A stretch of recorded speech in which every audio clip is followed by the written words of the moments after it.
Assalamualaikum warahmatullahi wabarakatuh. Jumpa lagi dengan saya di channel Puspita Miao. Nah, mengikuti permintaan dari sahabat Puspita Miao ya untuk membuat video bersama atau kolaborasi bersama si Joko. Nah, saat ini saya akan mengabulkan permintaan teman-teman Puspita Miao semua untuk collab bersama si Joko kembali. Ya, nah, Bang Jokonya sekarang udah ada di samping saya ya, udah kelihatan ya. Bang, enaknya udah mulai. Makan wae. Apa gimana? Kali. Bentar. Ya gitu, enaknya bahas apa ya sekarang ini? Bahas apa ya? Sebenarnya sih udah banyak ya, semua udah dibahas ya, udah komplit di channel Puspita Miao juga di channel si Joko ya. Cuman nggak apa-apa sih ya, banyak masih ada juga sih yang belum dibahas juga, masih ada juga sebetulnya yang ada juga. Gimana kalau takut gila? Ya, kali ini temanya adalah takut gila. Nah, apa sih kaitannya dengan penderita anxiety dari takut gila ini? Sesuai pengalaman saya, ya mungkin teman-teman juga banyak yang mengalaminya. Dan mudah-mudahan sih sebagai teman-teman atau yang sedang menonton saat ini dijauhkan dari perasaan takut gila atau kesempitan hidup. Ya. Aduh, tidak mengalami sensasi takut gila seperti kita dulu ya. Nah, sebelumnya saya mau cerita dulu nih, sebelum kita melanjut ke baik itu bagaimana solusinya atau lain-lain. Ya mungkin saya akan menjelaskan sedikit pengalaman perasaan takut gila itu seperti apa. Nah, gimana? Langsung aja. Langsung aja. Kita berbagi. Iya. Jadi perasaan takut gila itu sebelumnya muncul ada perasaan hidup segan, mati nggak mau. Jadi saya tuh waktu itu tuh merasakan hidup itu segan gitu loh, ngeri banget, takut masa depan, takut hidup, takut gimana ya perasaannya tuh. Jadi takut menghadapi kenyataan. Baik itu di dalam rumah ataupun yang saat itu dirasakan gitu loh. Jadi perasaannya takut mendengar kabar-kabar, melihat orang sehat aja saya tuh merasa aneh gitu loh. Kok kenapa mereka biasa-biasa aja, sementara di dalam hati saya itu bergejolak kayak berada di dimensi lain. Seolah-olah perasaannya tuh kayak kenceng banget, melonjak entah tahu kemana gitu loh. Kayaknya tuh segan banget gitu loh untuk menghadapi kenyataan gitu loh. Menghadapi kenyataan yang saya rasakan, yaitu kehidupan, ditambah juga berada di dimensi lain, kayak bukan hidup.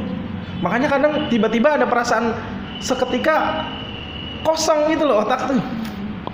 Ditambah selain itu udah segan ya, mati ya, bukan hidup, udah merasa segan dari kenyataan dan masa depan dan yang dihadapi gitu loh, yang jelas mah. Ditambah mati juga nggak mau. Ada perasaan takut yang sangat luar biasa bagi penderita anxiety. Khususnya dulu saya mengalami hal demikian, dan itu lumayan terlalu lama mungkin ya perasaan itu muncul gitu loh. Karena dari gangguan GERD ataupun gangguan sensasi fisik jelas saya rasakan. Tapi yang paling menurut saya itu lebih nggak nyaman adalah di masalah hati, di masalah pikiran, di masalah intinya sih ketenangan hidup itu benar-benar sangat terganggu, benar-benar sangat tidak ada ketenangan. Padahal kan mental yang seperti yang saya sebut di video sebelumnya, mental yang sehat itu adalah dimana ketika kondisi batin kita dalam keadaan tenang dan tentram. Seperti itu teman-temannya. Jadi sama, saya pun mengalami sensasi takut gila gitu ya. Semoga sih teman-teman yang lain tidak mengalaminya ya. Jangan ya. Cuman mungkin sensasi takut gilanya saya maksudnya dasarnya atau mungkin pemicunya berbeda dengan Bang Joko gitu ya. Nah, kalau saya merasa takut gilanya sama, hidup segan mati tamonya sama gitu, tapi terutama tuh dipicunya tuh mengalami seperti delusi-delusi gitu. Jadi saya tuh merasakan seperti ada yang setiap harinya, sehari-harinya, setiap waktunya, setiap detiknya tuh ada yang mengikuti, tapi nggak ada siapa-siapa di belakang, dan seperti diikuti oleh pokoknya yang seram-seram, intinya seperti itu. Lalu merasanya itu terus ada bisikannya tentu saja bisikan negatif, teman-teman, bisikan negatif yang intinya akhirnya membuat saya pada ke sensasi takut mati juga. Nah di situ terus saya merasa loh kok berbeda gitu kan dengan saya yang sebelumnya, berbeda dengan orang lain yang normal seperti itu. Saya merasakan takutnya yang kesangatan, takut yang kebangetan, takut yang tapi nggak mendasar gitu loh. Yang ditakutinya apa? Tapi saya berasa takut gitu, serasa ada yang mengikuti gitu kan. Pokoknya serasa ada yang mengancam jiwa. Terus ditambah bisikan-bisikan negatifnya itu yang luar biasa sangat, akhirnya membuat saya takut gila. Nah, menurut saya saat itu yang seperti itu tuh kan yang mengalaminya tuh orang-orang gila. Kalau menurut saya seperti itu kan saat itu gitu. Jadi ya takut gila. Seperti itu. Wah, ya. Terus Iya. Kemudian apa namanya? Salah satu setelah saya perhatikan, setelah saya pelajari, dan ya akhirnya saya menemukan penyebabnya gitu loh. Penyebabnya mungkin umum, yang mungkin teman-teman juga rasakan. Di antaranya kan karena sebelumnya itu kan didahului dengan penyakit GERD dan anxiety, kecemasan biasa. Itu kecemasan ya biasalah yang sering kita bicarakan, entah itu takut kemana-mana atau takut dengan hal-hal yang apa namanya keburukan terhadap kita gitu loh ya, sesuatu yang terjadi sama kita itu kita semuanya ketakutan, dan akhirnya itu kan melemahkan roda kehidupan kita sendiri. Akhirnya yang imbasnya kemana? Imbasnya kita tidak produktif lagi. Betul. Kita lebih banyak berdiam diri di rumah. Betul. Lebih banyak takut, ditambah udah sakit fisik, mau gerak juga kita terbatas, ditambah juga dengan pikiran kita yang kita merasa terpenjara oleh pikiran kita gitu loh. Jadi udah mah sakit, kita terpenjara juga sama pikiran kita, nggak bisa ngapa-ngapain. Di hati ingin mau mencoba olahraga, mau pergi kemana-mana, tapi nggak mampu juga. Tapi ya gimana lagi, susah sih. Duh susah banget ngomongnya. Grogi. Tidak mudah. Iya, ini sih nggak mudah banget. Dulu itu merasakan begitu, makanya saya sampai lupa yang namanya sehat itu seperti apa. Kok bisa gitu loh, dulu sehat tuh kayak gimana. Dan melihat orang sehat itu aneh. Kenapa mereka tidak memiliki kecemasan seperti saya yang sedang mengalami kecemasan saat itu? Kenapa mereka hanya biasa-biasa aja melihat berita politik, melihat informasi negatif, kok mereka biasa aja. Sementara saya itu seolah-olah gemuruh mendengar berita-berita yang saya dapatkan baik melalui ya televisi atau melalui sosial media. Banyak sekali berita-berita yang membuat saya semakin kecemas, semakin ngeri, semakin kayaknya tuh kita berada di dimensi mana gitu loh. Beda sendiri. Nah, kembali lagi ke awal. Jadi penyebabnya adalah pernah saya sebutkan juga di video si Joko. Dan menurut para ulama bahwasannya itu namanya otak kita, namanya hati kita itu kan selalu bergerak. Selalu apa namanya? Tidak akan diam. Aktif terus. Iya. Jadi namanya hati atau pikiran kita itu secara apa namanya mendasarnya itu terus bergerak. Intinya pahami dulu ya, jadi selalu bergerak. Nah, ketika hati kita atau pikiran kita itu tidak diisi dengan hal-hal positif, maka yang bergeraknya itu lebih kemana? Lebih ke yang negatif. Ya, lebih ke negatif. Dan itu bisa kita buktikan, bisa kita lihat secara langsung kepada mereka-mereka yang maaf memiliki gangguan mental. Mereka itu awalnya itu lebih banyak mengundurkan diri, lebih banyak apa namanya menarik diri dari lingkungan. Betul. Akhirnya dia dikuasai oleh pikiran-pikiran negatifnya. Pikiran negatifnya akan menguasai dirinya sehingga menjadi halusinasi dan semuanya yang negatif-negatif itu akan muncul. Begitu. Makanya sebetulnya hati kita atau pikiran kita harus selalu bergerak kepada hal yang positif. Harus dilatih.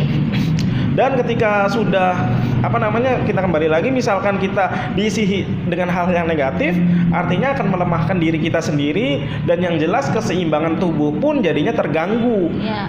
Larinya ke fisik. Iya, larinya udah mah ke pikiran jelas terganggu, pikiran larinya ke lalu ke fisik. fisik. Ini Jadinya yang psikosomatis. psikosomatis.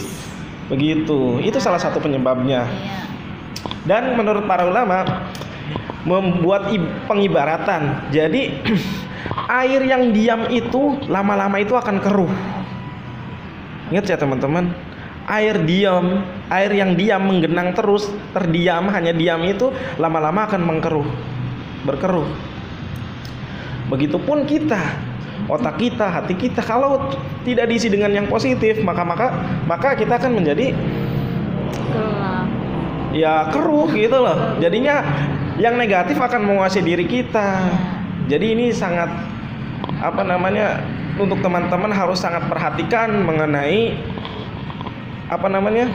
ya hati dan pikiran kita, Perasaan. apakah terisi kosong atau enggak. Karena kita secara awam aja dari zaman dulu, jangan bengong, nanti masukkan jin. Nah, itu.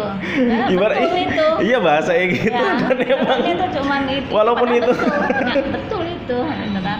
karena pikiran Bukan hanya kosong. sekadar bukan hanya sekadar dibilangnya tuh idiom seperti itu, tapi memang ya itu betul gitulah, jangan bengong. Jadi memang untuk yang anxiety psikosomatis ya betul, salah satu tipsnya adalah tidak bengong ya teman-teman ya, tidak bengong.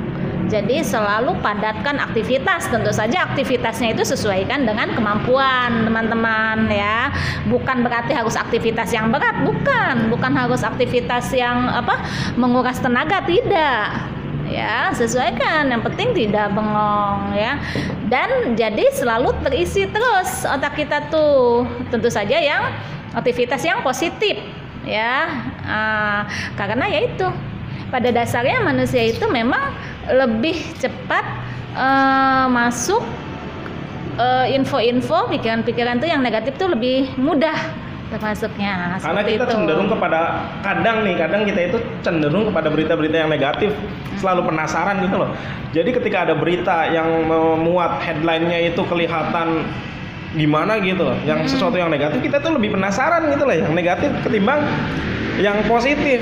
Ini sebetulnya sih salah, kita harus merubah gitu loh. Harus diubah. Harus kita lebih menyukai hal-hal yang Tapi positif. Secara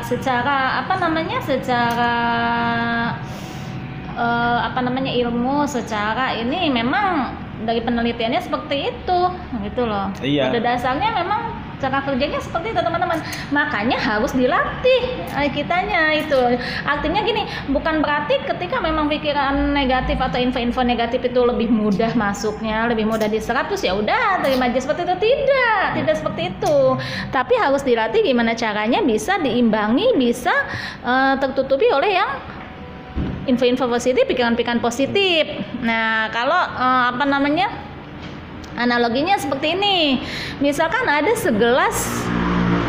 satu gelas berisi kopi, itu kan, berisi kopi penuh. Nah ini nih, kopi ini bisa dibilang berbagai macam, entah itu penyakit hati, gitu kan, pikiran negatif atau hal-hal yang negatif seperti itu. Nah gimana caranya di gelas yang berisi kopi gelap butek ini nih bisa menjadi bening? Ya, gimana caranya? Tentu saja Pesan air putih lagi. Nah, tentu saja ya, dikucuri dengan air bening, digelontorkan air bening sebanyak-banyaknya. Ketika gelas berisi penuh kopi itu digelontorkan air bening sebanyak-banyaknya, otomatis kopinya menjadi terbuang. Lama-kelamaan gelas kita akan berisi air putih bening.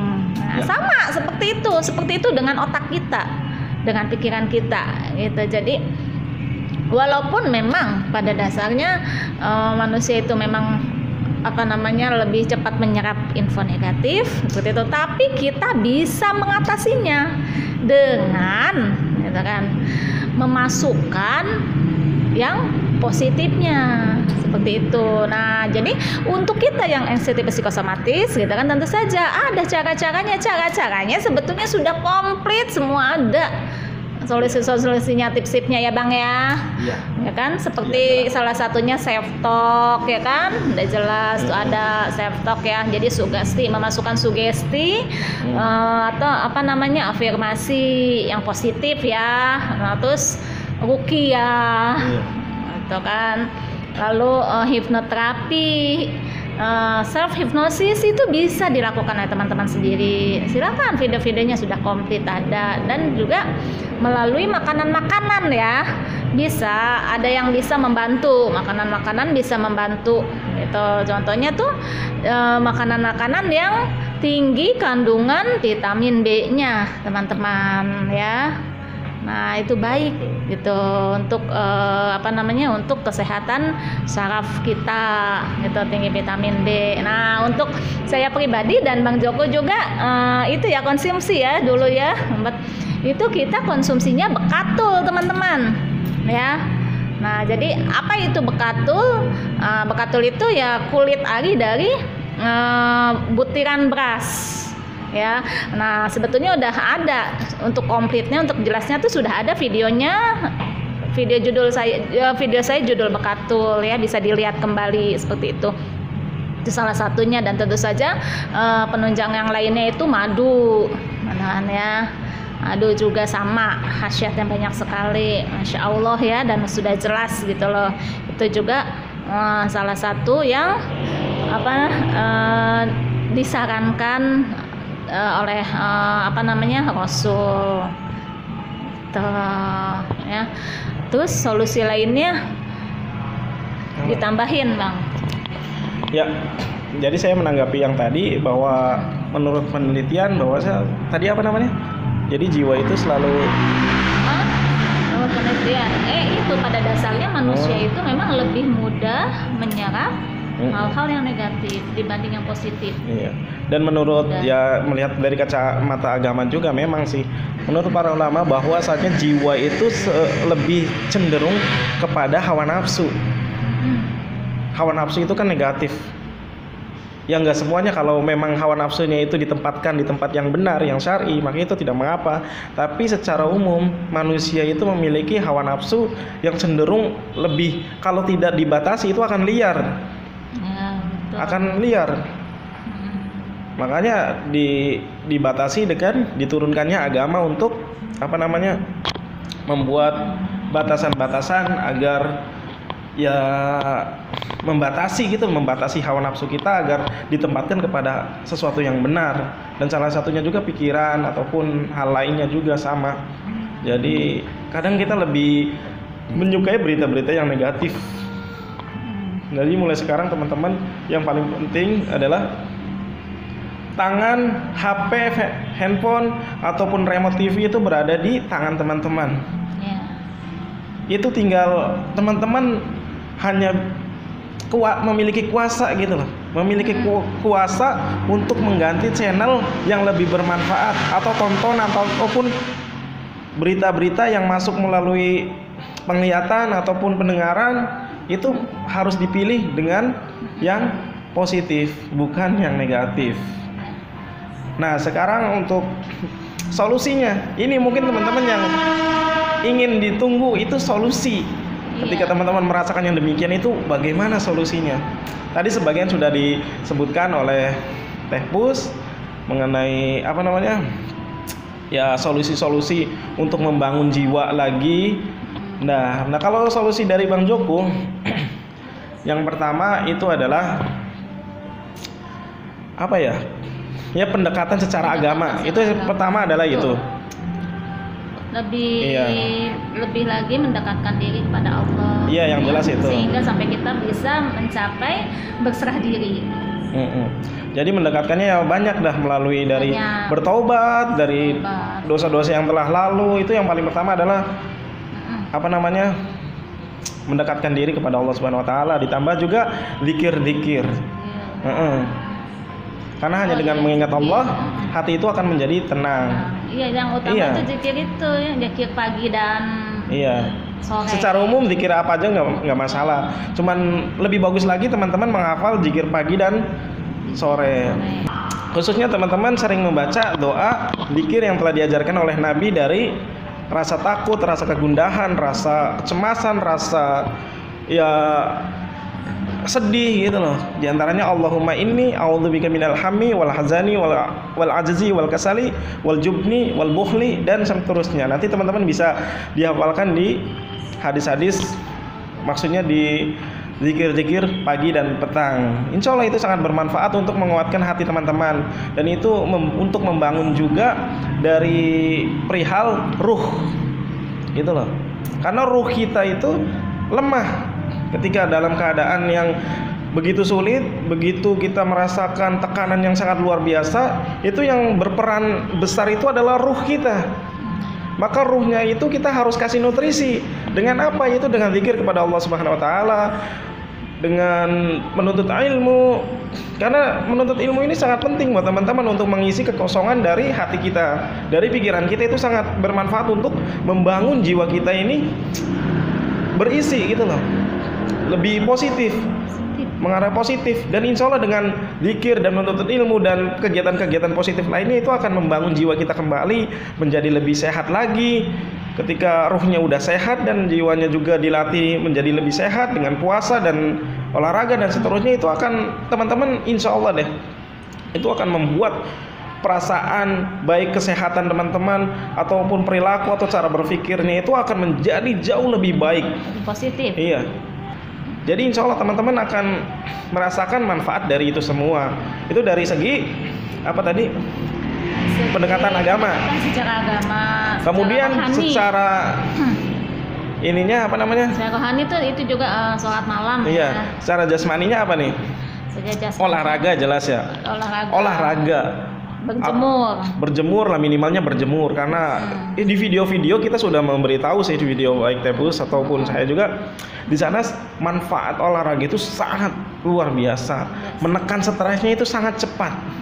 Sangat cepat. Memicu hormon bahagia. Iya. Ketika kita berolahraga. Jadi teman-teman kalau juga melancarkan peredaran darah. Misalkan bingung mau gimana, stresnya nggak bisa hilang, mau ini susah, mau itu udah lakukan olahraga aja, minimalnya itu berjemur. Minimalnya berjemur, udah berjemur aja. Kalau belum mampu berjalan, belum mampu berlari, syukur-syukur teman-teman bisa melakukan aktivitas lebih daripada berjemur. Itu sangat baik sekali, entah itu main badminton atau apa. Itu sangat baik sekali untuk menekan stres teman-teman. Karena dari ketidaknyamanan di hati itu karena stres yang menekan kita. Baik itu stres yang mungkin teman-teman nggak sadar, atau yang teman-teman sadari, dengan olahraga itu sangat cepat untuk menurunkan kadar stresnya. Olahraga juga ada yang tidak perlu melakukan gerakan-gerakan tubuh yang berat atau seperti badminton atau seperti yang berat-berat lah ya, misalnya atau lari gitu. Ada olahraga yang juga bermanfaat banget teman-teman ya, untuk salah satu cara yang paling efektif untuk menguatkan otot les. Itu dengan melakukan nafas perut, pernapasan perut ya. Jadi ini lakukan juga, tidak hanya melakukan olah nafas perut saja yang cuma beberapa kali sudah, tidak, tapi lakukan sekaligus relaksasinya. Jadi relaksasi nafas perut ya.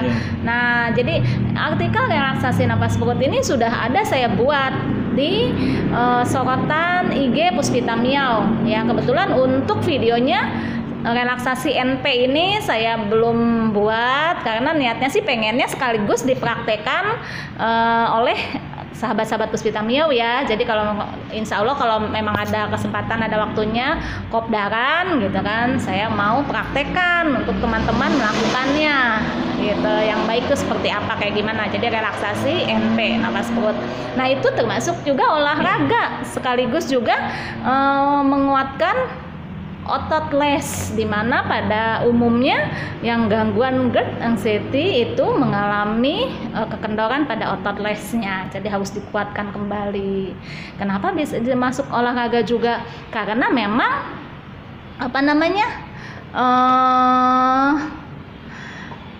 dengan melakukannya rutin dan apalagi durasinya itu sampai 5 menit ke atas, itu bisa sampai berkeringat ngucur. Insya Allah teman-teman akan merasakan manfaatnya ya. Ketika melakukan NP ini, relaksasi NP itu bisa sendawa keluar, lalu kentut keluar gitu ya. Nah itu juga termasuk olahraga, tapi olahraganya ringan ya, nggak sampai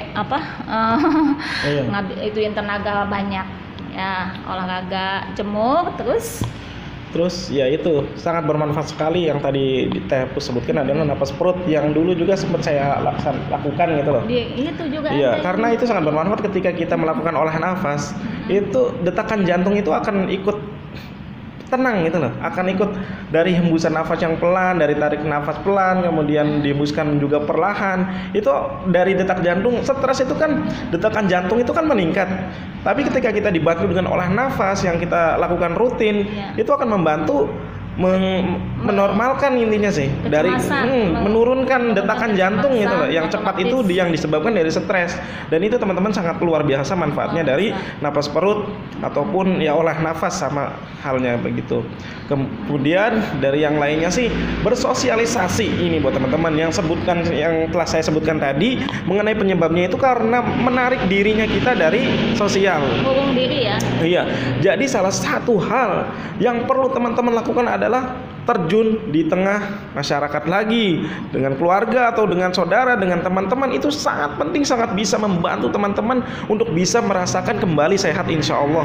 Dari segi ruhnya ataupun segi cara berpikirnya itu akan berbeda dan akan berubah dari yang tadinya rasa takut yang sangat luar biasa karena kita menarik diri, dengan kita bertemu dengan teman, kita saling sharing, saling memberikan Iya, saling memberikan support. Iya, saling memberikan support. Atau hanya sekedar basa-basi, bercanda, ngobrol, itu membantu sekali. Jadi mencairkan kebekuan di otak kita. Makanya lakukan mulai dari sekarang, beranikan diri dan latih sampai terbiasa kembali bertemu dengan orang banyak lagi, bertemu dengan teman-teman lagi, ngobrol lagi, mulai bisa normal kembali beraktivitasnya. Jadi kalau nggak dilatih ya nggak bisa jalan di tempat, mau sampai kapan move on-nya, mau sampai kapan normalnya. Harus memutuskan untuk mulai melatihnya, harus memberanikan diri seperti itu ya. Nah, terus tadi tuh yang tambahan tadi yang relaksasi NP atau napas perut itu sebetulnya tuh di video hipnoterapi itu kan udah relaksasi ya, dan olah nafas yang dilakukannya itu ya napas perut ya. Jadi bagi teman-teman mungkin yang terlalu emang ada maksudnya aja ya video yang hipnoterapi sambil melakukan nafas perut ya, disempatkan ya setiap harinya seperti itu. Terus apa lagi? Iya, jadi dari yang telah disebutkan juga sebetulnya sih banyak sekali ya untuk langkah-langkah ke depannya. Cuman ini karena video kita terbatas ya, karena ini udah mulai terlalu lama. Mungkin ini udah berapa lama? Udah hampir 30 menit. Oh, udah setengah jam ya. Kadang kalau kelamaan juga dikomplain ya. Iya. Bersalah gitu loh, mau memberikan sebetulnya sih banyak sekali ya. Ini sih memang pengen banget gitu. Dan hobi juga. Hobi juga teman-teman jangan lupa ya untuk dilakukan kembali hobi-hobi yang terdahulu sempat kandas. Ya, lakukan kembali hobi. Dan satu lagi, dan temukan cinta itu, kembalikan cinta lagi, baik cinta melalui orang tua ataupun pasangan, anak, kekasih. Itu tumbuhkan lagi cinta untuk menguatkan gitu loh. Membangun diri kita yang jelas ya, membangun dari diri kita dengan kekuatan cinta itu sangat luar biasa, sangat luar biasa. Makanya bercintalah. Ya, maksudnya tebarkan cinta kepada sesama ya. Tebarkan cinta tidak hanya kepada sesama manusia tapi juga ke semua makhluk hidup ciptaan Allah. Juga sangat banyak. Iya. Dan mungkin ini terakhir ya untuk supaya agak tidak panjang. Ya. Dan kalaupun misalkan teman-teman sudah melakukan pendekatan secara ilahiyah atau secara dan jasmani dan semuanya yang telah kita sebutkan, lalu masih aja takut atau memiliki kecemasan yang sangat luar biasa gitu. Jadi ya mungkin ya teman-teman harus sabar. Bukan berarti teman-teman itu jauh dari rahmat Allah. Enggak, insya Allah. Bahkan itu adalah bentuk dari ujian, karena Allah Subhanahu Wa Taala juga menyebutkan di antara ujian yang diberikan kepada hambanya itu dengan salah satunya adalah rasa takut, rasa gundah gulana, dan semuanya itu akan menjadikan hambanya itu apa ya? Takwa.